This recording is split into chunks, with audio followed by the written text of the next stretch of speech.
I have with me today the American ambassador to Israel, Ambassador David Friedman. You're welcome, sir. It's great to be with you, Pastor. Thank you. It's 1 year now since the United States recognized Jerusalem as capital of Israel. What are your feelings? First of all, I can't believe how fast the year has gone. It feels like a blur.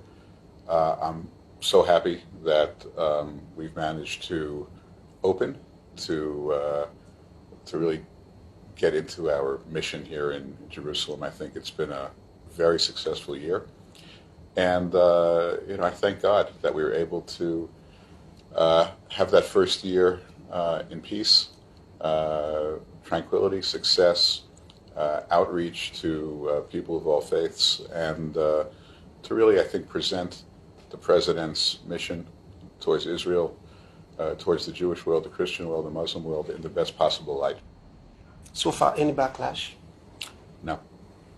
Surprisingly, no. From the first day, from the day of the opening ceremony, I don't think there were more than 10 or 15 people in all of Jerusalem that were protesting. Of course, there was violence in Gaza, but that violence had already begun several months earlier. So that was really unavoidable. But in terms of the city of Jerusalem, it was completely tranquil, as it should be. Amazing. Now, in recent times, we can say that Iran has been ramping up their rhetorics against Israel. Any connection with the relocation of the embassy? I think Iran has hated Israel, has hated the United States for decades.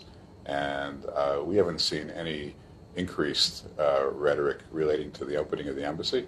But we have, of course, seen Iranian activity grow, malign activity grow throughout the southern and northern crescents, whether in Yemen or Iraq or in Syria. So Iran is a serious problem, but I don't think that problem has been exacerbated by the opening of the embassy. If I look at it from another perspective, sometimes some people may not say something, but they may not be very happy. What are the thoughts in Europe?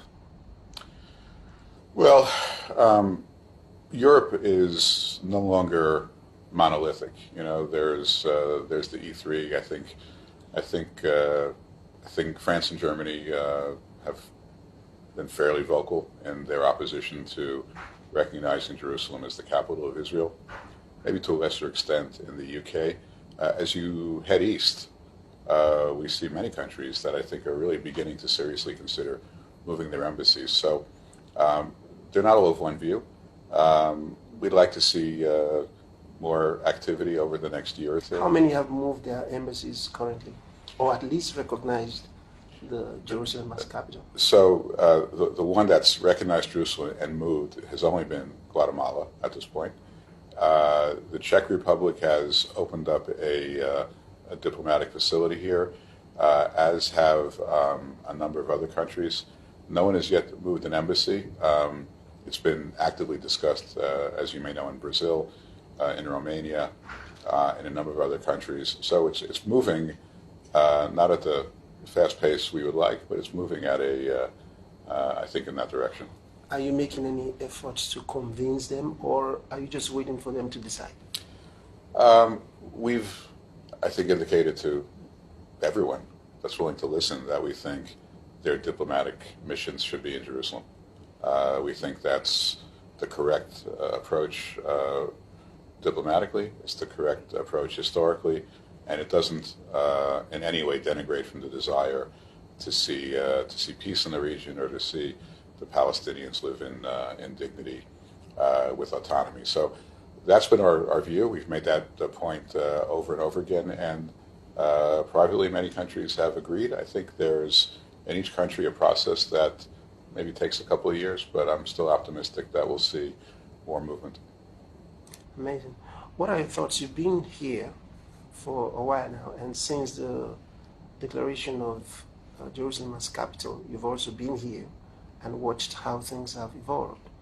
What are your thoughts about Israel as a whole? Well, there's a lot to discuss.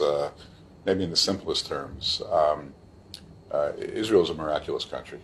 When you think of the challenges that it faces, the enemies on its border, whether it's Syria, Lebanon, Gaza, enemies close to its border like Iran, all the instability, all the terrorist groups that threaten it. The fact that it's able not just to survive, but to maintain its strength, maintain its security, develop a world-class economy, one of the best in the world, be a leader in cyber defense and high technology. This is frankly miraculous. I mean, it's something that nobody would expect to see, in the absence of some divine help. So I'm very, very, very impressed with the people of Israel, the land of Israel, and it really survives against the odds. But it doesn't just survive; it really survives and excels in ways that I think few other countries can. I like to think that the United States and Israel are so close because we do have these shared values and these shared accomplishments. But of course, Israel does it with much greater risk to its security. The United States is surrounded by oceans, and Canada and Mexico. Israel doesn't have that luxury. Now talking about security, you recently declared the Golan Heights as part of Israel. What would you say to the world really motivated this? Was it in defense of Israel? What was it? Well, of course it supports Israel, and we want to support Israel, but I'm sure you've been there. I've been there many times, especially recently. It's incredibly important territory strategically. It borders with a ruthless, despotic regime that has killed or displaced more than 1 million people. And there is simply no conceptualization of Israel's northern border that doesn't include the Golan Heights. And so, we did it. We think our predecessors, frankly, should have done it. It was the right decision at the right time, and I think it sent a message to those who are still making mischief in Syria that the United States is going to support Israel having a safe and secure border, which is what it's entitled to, as a matter of law. So we're surprised that any country could possibly conceive of a circumstance where the Golan Heights would be returned to Bashar Assad. It's beyond imagination that anybody could think that would be a possibility, even 50 years from now. Even in the distant future, the Golan Heights needs to be part of Israel forever. Interesting. I just want to ask two more things I want you to articulate. Can you give us, in a nutshell, what is America's vision for this region?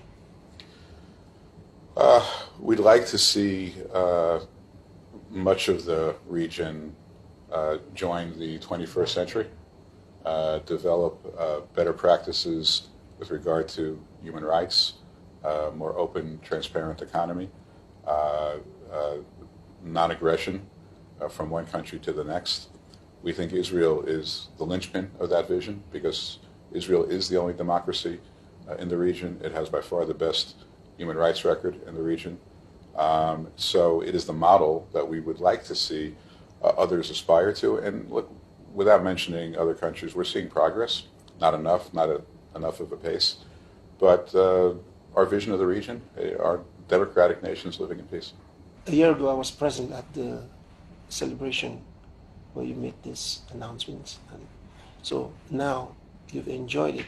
What do you have to say to the world about Israel? Would you encourage, I want you to say something about Israel, talking to others about.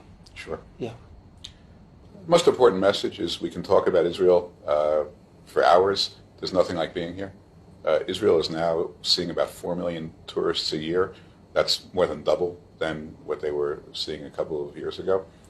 People are coming here. They're seeing the beauty of it, the miracle of it, the power of walking the lands of the Bible, walking where Moses walked, walking where Jesus walked. Actually, I shouldn't say Moses. Moses never got to Israel, but walking where Joshua walked, where Jesus walked, where Samuel walked. It's very powerful. There's nothing like being here. And to see how Israel makes it all work and accommodates all the faiths, all the faith-based tourists in a way that's so welcoming, I think it's a transformational experience, and I would encourage everybody to come. Amazing. Mr. Ambassador, thank you so much. Thank you for having me. It's a pleasure. Yes. Thank you.